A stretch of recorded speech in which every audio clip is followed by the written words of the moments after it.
Boxing Ego here. If you like this video, make sure you hit the like button and also subscribe to the channel and hit the bell icon on the top of your screen to get notified when the latest new content drops. 1. What up, Fight World? It's your boy Ego, and I'm back with some more boxing. Shout out to Lance Pugmire of the Los Angeles Times. He conducted a great interview with Golden Boy promoter, former fighter Oscar De La Hoya. Link in the description in case you want to read it in its entirety. And I want to talk about the part he referenced, potential fight with Canelo versus Golovkin. I'll get the pull quotes and then just kind of give my thoughts to close up the video. In this interview, Oscar De La Hoya, referring to the Canelo versus Golovkin fight that we all want to see, he says, "I've always been confident in Canelo's ability. He's only getting stronger. He's only getting faster. He hasn't peaked, and he's looking very strong, especially at this weight.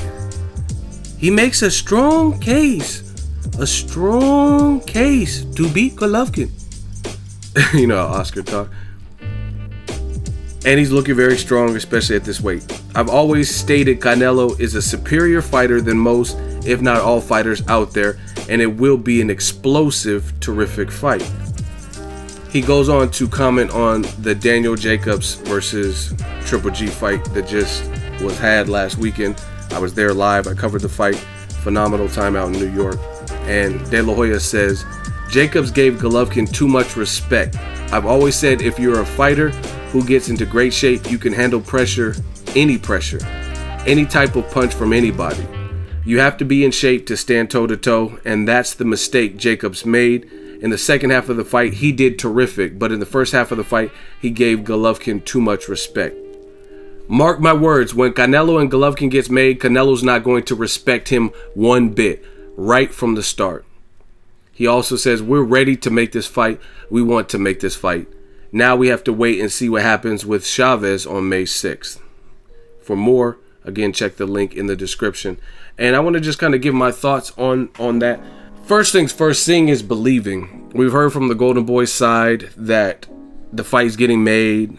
First they said, hey, let us take care of a voluntary title defense. You take care of a voluntary defense, and then we'll meet in the middle. Last year, that's what was said in December of 2015. I know dates, times, places, and faces. And Golovkin's team, after that WBC Golden Boy K2 sit-down negotiations, they said, okay, we'll take that. Canelo elected to fight against Amir Khan, a welterweight, in May, and Golovkin went on to fight Dominique Wade in March, I believe. Right around there. It might have been April.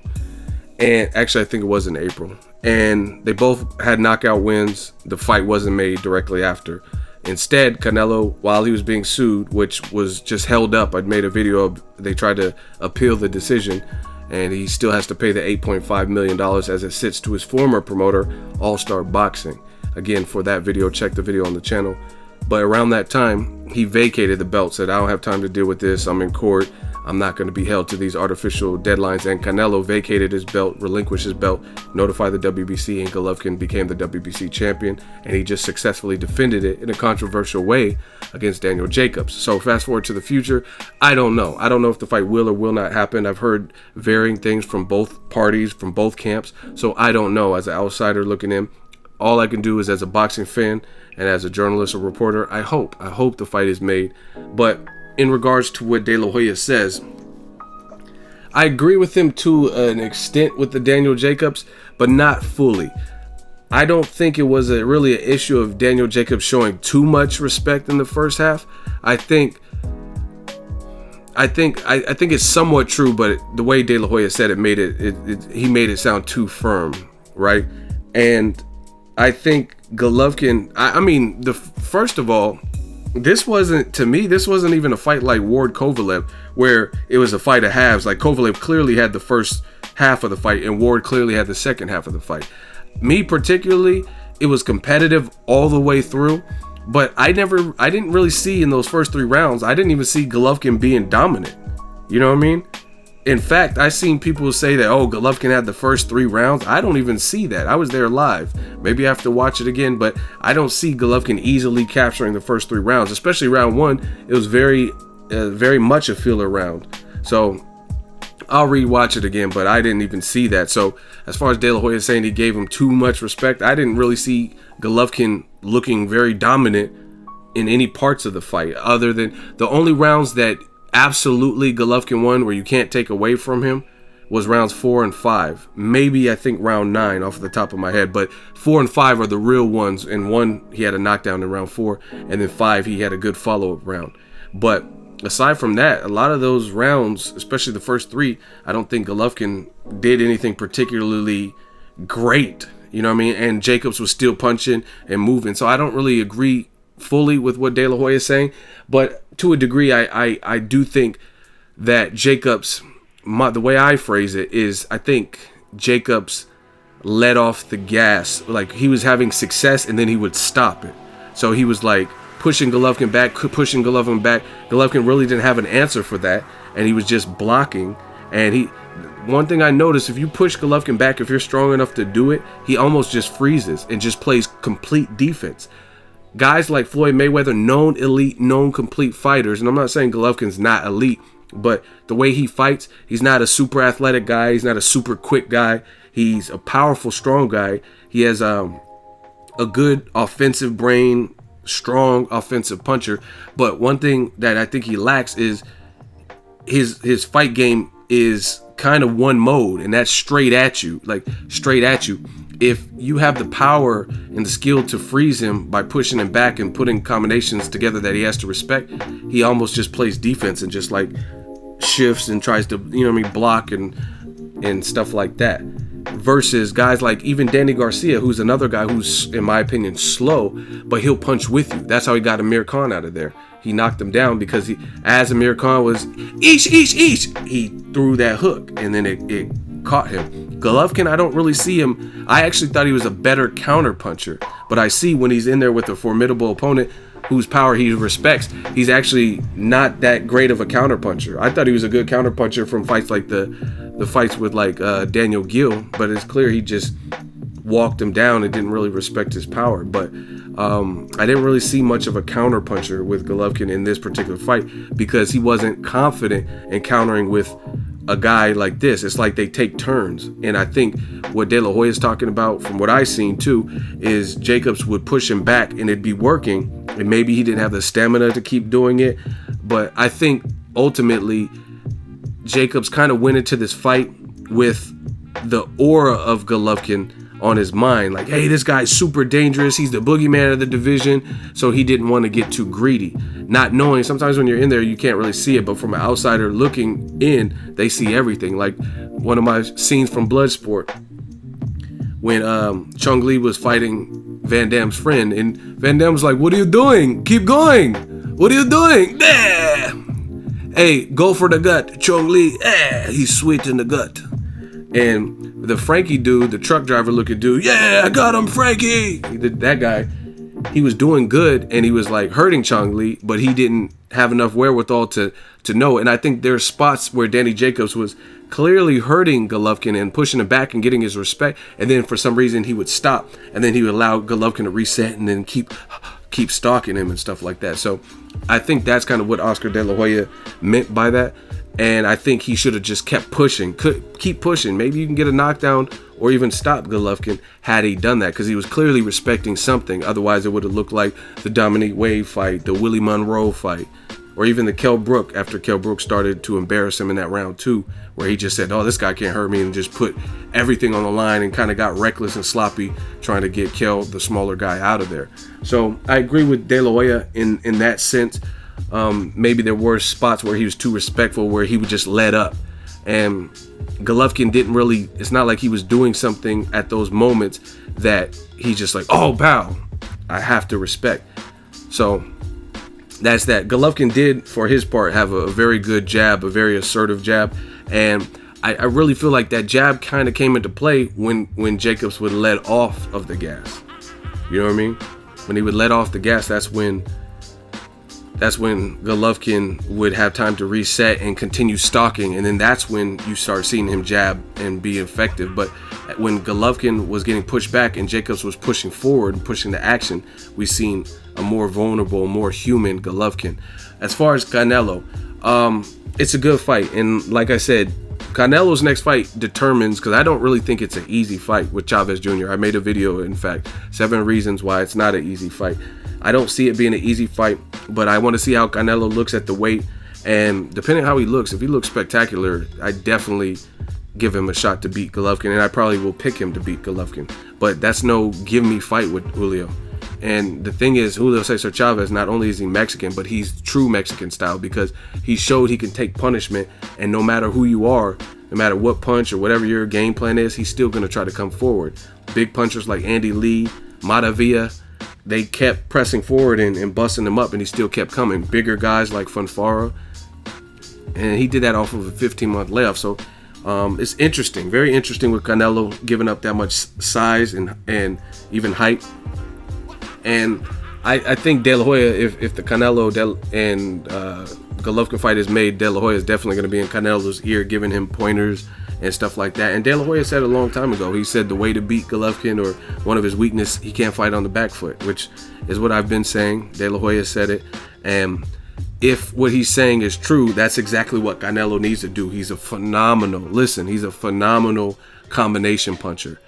And the funny thing is, I really like Canelo. I love watching Canelo because I learn from him, and he's exciting, and I like him as a person. He's kind of like quiet and humble, no nonsense, and he's not no punk, you can tell. And it's funny because people think I hate Canelo because I don't worship him, or if he makes a decision that I don't agree with, then I'll state my opinion. But that's with anybody. If I don't agree with something you did, it is what it is.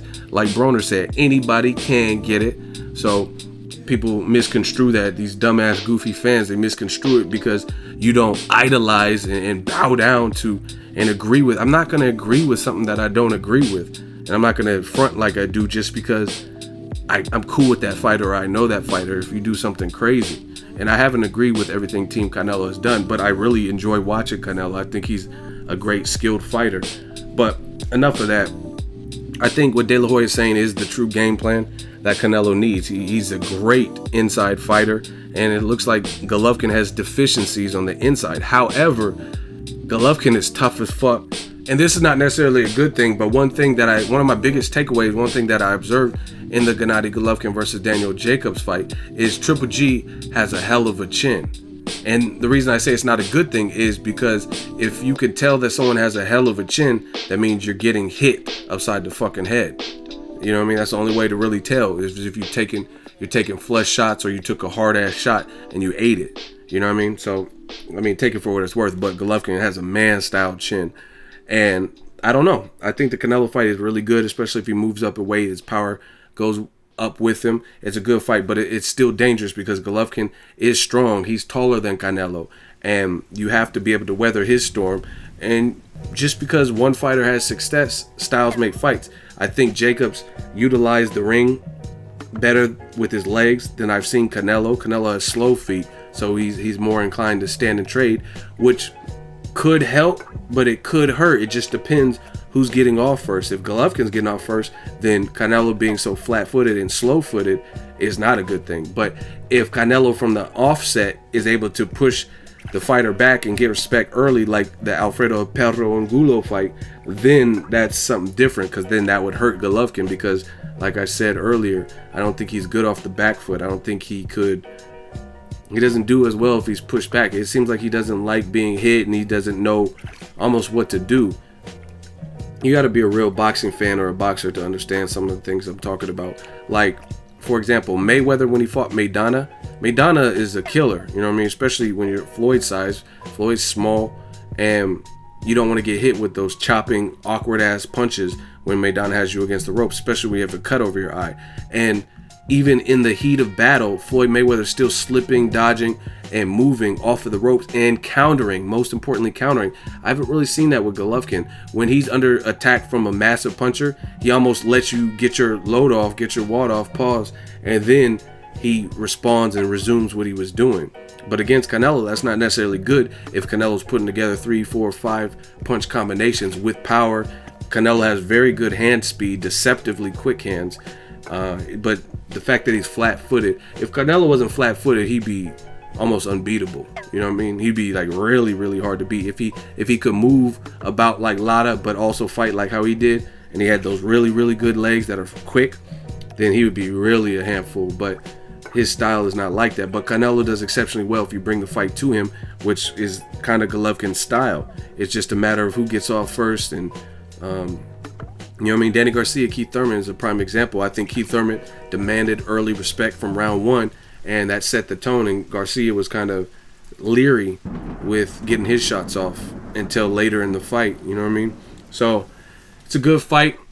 I think Oscar, what he's saying is the right game plan for Canelo. You have to get respect early, and I think that's what Jacobs did. I don't agree with, again, Oscar fully. I don't think Daniel Jacobs gave away the first half of the fight giving too much respect, because he was still in there boxing. But when you're in there with a guy like Golovkin, who's been built up and built as this like man slayer, and this monstrous puncher, then you got to be careful, because even though people like Curtis Stevens pushed back Golovkin in spots, he got stopped. Even though guys like Kell Brook had success in like round 2 and bobbed his head up in uppercuts and stuff, he got stopped in the end.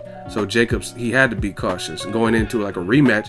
Now he can maybe, because he knows what he's dealing with, and he's seen what Golovkin had to offer. But I mean, early you don't want to do too much. So I think the myth and the aura of Golovkin and what he's been billed as made Jacobs a little bit more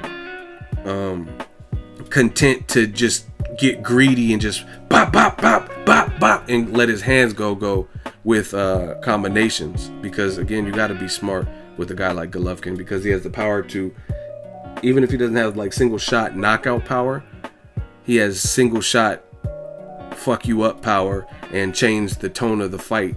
You know what I mean? As you've seen, he knocked down Jacobs in that one round 4. Let me know what you guys think. What is the game plan Canelo needs versus Golovkin? What is Golovkin's game plan, best game plan to beat Canelo? I was born ready. Drop all that in the comment section. Let me know if you agree with me, if you agree with De La Hoya. Who do you think won, Golovkin, Jacobs? Drop all that good stuff in the comment section. Make sure you share the video, like the video as always. Hate, comment, and subscribe. Till next video is Ego signing off. So if you enjoyed this video and want more content like this on the channel, you can show your appreciation by going to the PayPal donate button or the YouTube support button. And you can donate any amount that you feel is equivalent to the value of this video. Much more to come. Thank you guys for your support. Boxing Ego, the future of boxing.